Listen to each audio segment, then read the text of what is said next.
কিন তাতের বার্ডেন একটা স্লোগান। কিন তাতের বার্ডেন মানে হচ্ছে অপরাধী হবেন না। জার্মানিরা একটা নতুন ভাবে একটা সিস্টেম চালু করছে যে সব জায়গায় এটার প্রচারণা করছে, ব্যাপকভাবে প্রচারণা করছে, তাদের মিডিয়াতে, বাসে, ট্রেনে ক্ষতিকারক বিষয়গুলো, আইনগুলো তুলে ধরছে, পাশাপাশি এটা চিকিৎসাটাও তুলে ধরছে। তখন তারা গোপনে তাদের সাথে যোগাযোগ করছে এবং সেখানে বলছে যে রাষ্ট্র পুরাটা গোপন রাখবে। নাজমুল ভাই, গত কয়েকদিন ধরে রামিসার ইস্যুকে কেন্দ্র করে, ঘটনাকে কেন্দ্র করে দেশে তোলপাড় চলছে। তো গতকাল দেখলাম যে একটা মেয়ে শিশু নির্যাতনের শিকার হয়েছে। এটাকে আপনি কিভাবে দেখছেন? ধন্যবাদ আপনাকে। শিশু নির্যাতনকারী বা যৌনকারীদের এদেরকে আমি মানসিক বিকারগ্রস্ত রোগী হিসেবে দেখি। এই যে বাংলাদেশে যে ঘটনাগুলো ঘটতেছে এগুলো হচ্ছে এদের কাজ। আপনি দেখবেন ও আকর্ষণের যে বিষয়টা আমরা যতটুকু জেনে আসছি, বুঝে আসছি, এটা একটা মানে কি বলে যেটাকে আপনার একটা অ্যাডাল্ট এইজের প্রতি মানুষের হওয়ার কথা। কিন্তু যখন এটা অ্যাডাল্ট এইজের প্রতি না হয়ে শিশুদের প্রতি হচ্ছে, এটা মানসিকভাবে যারা বিশেষজ্ঞ তারা বলতেছে ফিলিয়া বা একটা নির্যাতনকারী শিশু কিছু লোক থাকে যারা হচ্ছে আপনার দেখতে আমাদের মতো স্বাভাবিক মানুষের মতো মনে হবে, কিন্তু তারা ভয়ঙ্কর আকার ধারণ করে আপনার এই বিভিন্ন ইস্যু মানে শিশুদেরকে যখন তারা কাছাকাছি পায়। এই জন্য আপনার এই এটা যে শুধু বাংলাদেশের সমস্যা ব্যাপারটা এরকম না। আপনার এই সমস্যা পৃথিবীর অনেক দেশে আছে, ইউরোপের অনেক দেশে আছে। আপনার মনে আছে কিনা বিবিসি একটা নিউজ করেছিল, সম্ভবত ঘটনাটা ফ্রান্সের বা জার্মানির একটা ঘটনা, যে একটা চার্চের যারা পাদ্রী তাদের দ্বারা প্রায় 7 বছরে 3200 শিশু হয়েছিল এবং সেটা পৃথিবীর ইতিহাসে একটা কালো অধ্যায় হিসেবে রচিত হয়ে আছে। এই যে শিশুকারী যাদেরকে আমরা বলি, এদের থেকে মুক্ত হওয়ার জন্য আমরা জানি এটা কি ভয়ঙ্কর টাইপের হয়, যে তারা কিন্তু শিশুদের প্রতি আকর্ষণ, যেটা আসলে স্বাভাবিক কোনো হতে পারে না, এটা অস্বাভাবিক এবং এটাকে বলা হয় যে একটা সাইকোলজিক্যালি সে বিকারগ্রস্ত। তো এই টাইপের আমি যে বাংলাদেশের ঘটনাগুলো হচ্ছে এটাকে আমি পুলিশিং কার্যক্রমের চেয়ে এটা সোশ্যাল অ্যাক্টিভিটিটা এখানে অনেক বেশি বাড়ানোর পক্ষে। এই জন্য যে এই টাইপের লোকগুলা যখন আপনার করতেছে, ওই আচরণের প্রতি সে যাচ্ছে, একটা পর্যায়ে কিন্তু দেখবেন যে বেশিরভাগ ক্ষেত্রে সে এই চীনা পরিচিত মানুষজন 80 থেকে 85% আমরা দেখলাম, যেটা ব্র্যাকের বা অন্যান্য গবেষণা প্রতিষ্ঠান তাই বলতেছে, 80 থেকে 85% নিজস্ব আত্মীয় স্বজন, চেনা পরিচিত অথবা নিজেদের খুব কাছাকাছি বলয়ের তারা কি করে এই শিশুকে করে চিনে ফেলছে, যেহেতু সে আমাকে চিনে, এটা বাবা মার কাছে বললে এটা আমার জীবন হুমকির মধ্যে পড়তে পারে, এই ভয় থেকে সে শিশু ফেলতেছে। এবং এই ধরনের যারা আক্রান্ত তারা বেশিরভাগ শিশু করে তারা শিশু হত্যা করে ফেলতেছে। এই যে বিষয়টা, এটা কিন্তু আপনার সমাজে একটা ভয়ঙ্কর একটা তৈরি করতেছে, ট্রমাটাইজ করতেছে পুরো সমাজকে। এখন এটার বিষয়ে সারা বিশ্বে কিন্তু বিভিন্ন পদক্ষেপ নিচ্ছে। আমি আপনার গতকালকে অনুষ্ঠানে বলছিলাম যে এই আপনার অনেকটা আগুন, এবং এটার সাথে আমি তুলনা করি এই জন্য যে ছোট আগুন দেখবেন বড় একটা গোডাউন, বড় একটা গার্মেন্টস, বড় একটা বিল্ডিং স্থাপনায় যখন আপনার আগুনটা লাগে, ছোট্ট একটা স্ফুলিঙ্গ থেকে একটা সিগারেটের আগুন অথবা একটা কয়লার আগুন, এটা যখন আপনার প্রথম পর্যায়ে থাকে আস্তে আস্তে করে জ্বলতে থাকে, ওই অবস্থায় যদি আপনি নিয়ন্ত্রণ করেন তাহলে কিন্তু পুরো একটা বিল্ডিং বেঁচে যাচ্ছে, বড় একটা সম্পদ বেঁচে যাচ্ছে।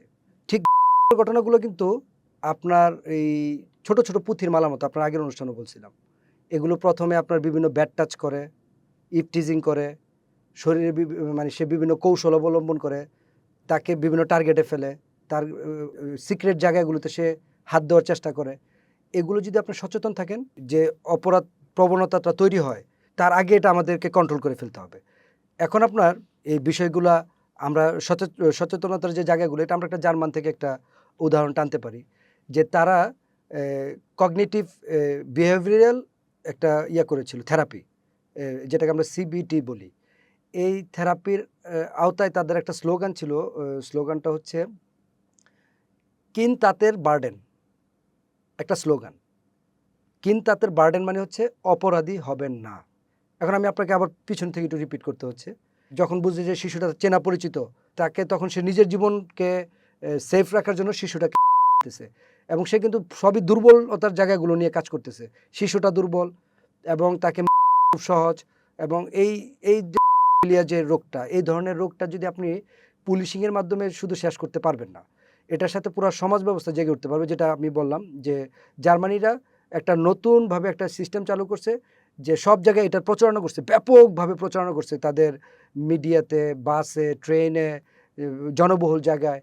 যখন এই বিষয়গুলো যাদের ভিতর ছিল, তারা তখন এটার ক্ষতিকর বিষয়গুলো, আইনগুলো তুলে ধরছে, পাশাপাশি এটা চিকিৎসাটাও তুলে ধরছে। তখন তারা গোপনে তাদের সাথে যোগাযোগ করছে এবং সেখানে বলছে যে রাষ্ট্র পুরাটা গোপন রাখবে, এবং পুরো ব্যবস্থাটা রাষ্ট্র খরচ দিয়েছে।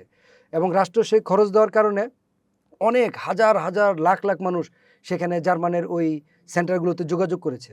সেখানে কগনিটিভ বিহেভিয়ারাল থেরাপি, যেটা সিবিটি, এর মাধ্যমে, প্লাস হচ্ছে হরমোন উৎপাদনের যে সারপ্রেস, এটাকে মেডিসিনের মাধ্যমে তাদের চিন্তার জায়গাগুলো পরিবর্তন করে ফেলছে। তাদেরকে এমনভাবে ট্রেন আপ করানো হয়েছে যে শিশুদের প্রতি যে তাদের একটা বিকৃতি চাহিদা ছিল, এটা মেডিসিন প্লাস হচ্ছে থেরাপি, দুইটার মাধ্যমে তাদের ভিতর থেকে একেবারে চিরতরে এটাকে শেষ করে দিতে পারছে। এবং এই ট্রেনিং যারা নিছে, তাদের 98 to 99% তাদের বাকি জীবনের হিস্ট্রিতে আর কোনো ঘটনা তাদের লাইফে হয় নাই। তার মানে এটা একটা পরীক্ষিত পদ্ধতি। এবং আপনি জানেন ইউকেতে আছে, এটার সম্ভবত স্টপ ইট নাও, একটা কল সেন্টার সিস্টেম। এবং এটা হচ্ছে আপনার ইংল্যান্ডে। এবং এখান থেকে আপনার জার্মানের পাশাপাশি অস্ট্রিয়া, সুইজারল্যান্ড এবং ইউকে থেকে আপনার ইউএসএও সেম প্রসেসটা তারা গ্রহণ করছে। কানাডা এবং কানাডাতে যে সিস্টেমটা আছে, তারা হচ্ছে অ্যাকচুয়াল অফেন্স রেজিস্ট্রি একটা আছে, যারা অ্যাকচুয়ালি হ্যারাসমেন্ট করে মানুষজনকে, তাদের একটা ডাটা তারা প্রকাশ্যে ওয়েবসাইটে দিয়ে রাখে, যাতে এই লোকগুলা একবার চিহ্নিত হইলে সবাই তাদেরকে বুঝতে পারে যে এই লোকটার কাছ থেকে আমার বাচ্চাকে বা আমার যে পরিবারের অন্য সদস্যকে সাবধান রাখতে হবে। ভাই, এটা তো একটা ভয়ঙ্কর ঘটনা। আমি যদি আপনাকে বলি, মিরপুরের যে ঘটনাটা হলো রামিসার সাথে, এটা যদি রাষ্ট্র আগে জানতো, আমরা যদি আগে জানতাম যে এরকম একটা ঘটনা শুক্রবার দিন বিকাল 3টা বা 4টার সময় হবে, আপনার রাষ্ট্রের প্রস্তুতিটা দেখেন কি হইতো। পুরা আর্মি, পুলিশ, র্যাব, সারা বাংলাদেশ তখন ফোকাস চলে যেত ওই জায়গায়, তাই না? কিন্তু এটা অজান্তে হয়ে যাওয়ার কারণে এত ভয়ঙ্কর একটা দুর্ঘটনা হয়ে গেছে। এজন্যই আমি যেটা বলবো যে রাষ্ট্রীয় যে ক্রিমিনালগুলো এগুলোর সাথে জড়িত হচ্ছে, আমি গতকালকে আপনার একটা অনুষ্ঠানে বলছিলাম যে এই আমাদের আপনার এই যে ক্রাইম ডাটাবেস যেটা করতেছে পুলিশ, একটা আলাদা পুলিশিং সিস্টেম করতে হবে, যারা শুধু এই টাইপের ক্রিমিনাল যারা, তাদেরকে নিয়ে ডাটাবেস তৈরি করবে। আমি বলতে পারেন যে আপনার তো ভাই 18 কোটি মানুষের ডাটাবেস তৈরি করা তো কঠিন। আমি গতকালকে আপনার অনুষ্ঠানে বলছিলাম 18 কোটি মানুষের ডাটাবেস প্রয়োজন নাই। 18 কোটি থেকে 9 কোটি আপনার প্রথমে বাদ হয়ে যাবে, কারণ কোনো মহিলা দ্বারা পুরুষ বাংলাদেশের হিস্ট্রিতে যেহেতু এটা নাই, এটা আমাদের পার্ট বাদ, তাহলে থাকে 9 কোটি।